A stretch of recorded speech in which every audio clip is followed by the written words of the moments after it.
Halo semuanya, kali ini kita mau ngupas cerita seorang sultan dengan cara yang beda. Bukan dari buku-buku sejarah yang tebal, tapi langsung dari petunjuk-petunjuk arkeologis yang dia tinggalkan. Oke, siap? Mari kita mulai. Kita buka langsung dengan fakta yang jujur aja gila banget tentang Sultan Hamengkubuwono II. Dia bukan cuma dilengsarkan sekali atau dua kali, tapi sampai 3 kali dari tahtanya. 3 kali. Coba bayangin, 3 kali dia digulingkan oleh kekuatan asing, Belanda dan Inggris. Tapi yang luar biasa, 3 kali juga dia berhasil bangkit lagi. Angka ini, angka 3, jadi semacam simbol perlawanannya. Dan yang paling penting, ini bukan cerita pengantar tidur. Ini adalah sejarah yang nyata, yang bisa kita sentuh. Kisahnya itu tertulis di batu nisannya, di kota gede, di sisa-sisa benteng yang dia bangun. Jadi, kita akan membaca ceritanya langsung dari bukti-bukti fisik ini. Jadi siapa sih sebenarnya sosok yang akan kita bedah kali ini? Namanya Sri Sultan Hamengkubuwono II. Nah pertanyaannya gini, apa dia ini seorang raja yang gagal seperti yang sering digambarkan? Atau jangan-jangan dia adalah seorang pemberontak yang sengaja disalahpahami, yang warisannya coba dikubur dalam-dalam? Nah, buat ngertiin dia, kita harus mundur jauh ke belakang, ke petunjuk pertama kita. Lingkungan tempat dia lahir di tahun 1750. Percaya deh, disinilah akar dari semua tindakannya. Bayangin deh, pengalaman pertamanya di dunia ini bukan kemewahan istana, tapi trauma kolonial. Dia lahir dengan nama Raden Mas Sundoro, di tengah kamp pengungsian, waktu ayahnya, Sultan Hamengkubuwono I, lagi berperang sengit melawan VOC.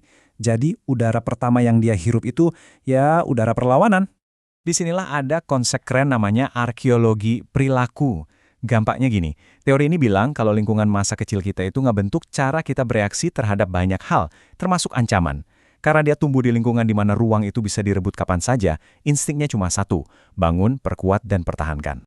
Kutipan ini ngejelasin semuanya dengan sempurna kan? Bagi dia, pertahanan itu bukan lagi pilihan strategis, tapi sebuah naluri yang udah tertanam sejak dia lahir. Oke, sekarang kita lihat gimana trauma masa kecilnya itu jadi nyata, jadi bentuk fisik.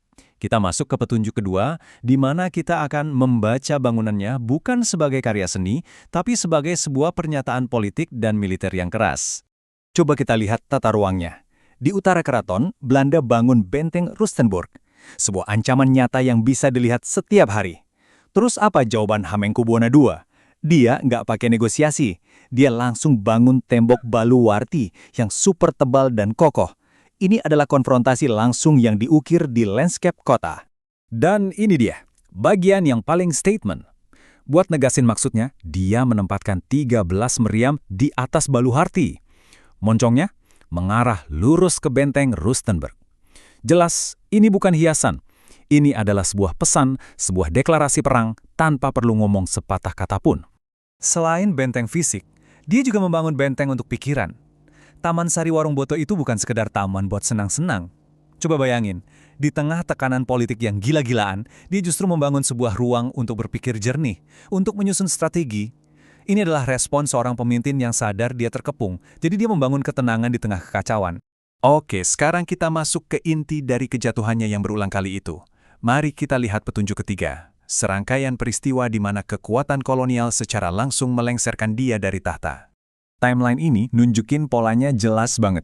Tahun 1810, dia dilengsarkan Belanda cuma gara-gara urusan tempat duduk, menolak menyamakan posisi residen mereka dengan sultan. Ini soal harga diri. Lalu 1812, gantian Inggris yang menyerbu dan menjarah habis keratonnya. Dan yang paling ironis, tahun 1826, Belanda malah ngangkat dia lagi, tapi cuma buat jadi pion politik demi memecah belah perlawanan Pangeran Diponegoro.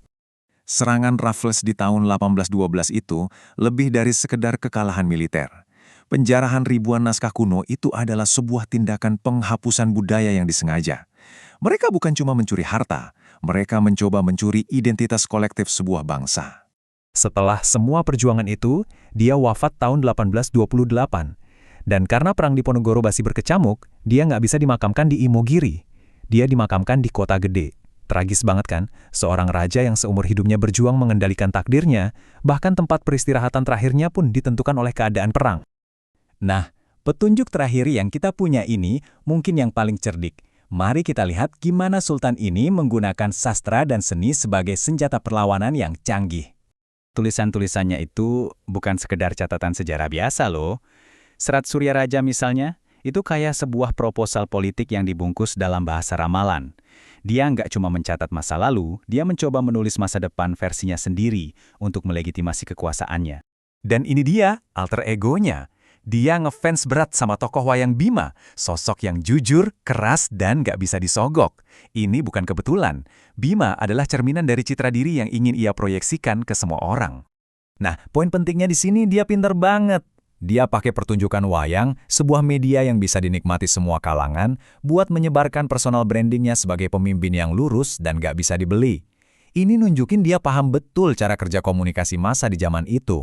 Oke, semua petunjuk sudah kita kumpulkan. Sekarang mari kita satukan semuanya untuk melihat gambaran utuh dari Hamengkubuwana II dan warisan yang dia tinggalkan. Slide ini merangkum semuanya dengan sangat jelas. Di satu sisi, kita masih bisa lihat peninggalan fisiknya, sisa tembok Baluarti, Taman Sari Warung Boto, dan makamnya. Tapi di sisi lain, lukanya juga kelihatan. Ribuan naskah dijarah, meriam-meriamnya lenyap, dan kisah utuh penyerbuan keraton ya terkubur dalam sejarah. Warisannya adalah perpaduan antara monumen dan luka. Dan inilah alasannya kenapa semua ini penting hari ini. Melestarikan situs-situs ini bukan cuma soal menjaga bangunan tua. Ini tentang menjaga sebuah kisah perlawanan yang masih sangat relevan, sebuah lanskap budaya yang sekarang terancam oleh pembangunan modern yang kadang lupa sama sejarah. Kisah Sultan ini membuktikan bahwa sejarah itu ada di sekitar kita, tertulis di dinding, di taman, di makam yang mungkin kita lewati setiap hari. Nah, pertanyaannya sekarang buat kita semua, kalau kisah perlawanan seorang sultan bisa kita baca dari batu-batu di Yogyakarta, kira-kira sejarah apa lagi yang diam-diam ada di sekitar kita, yang cuma menunggu untuk dibaca?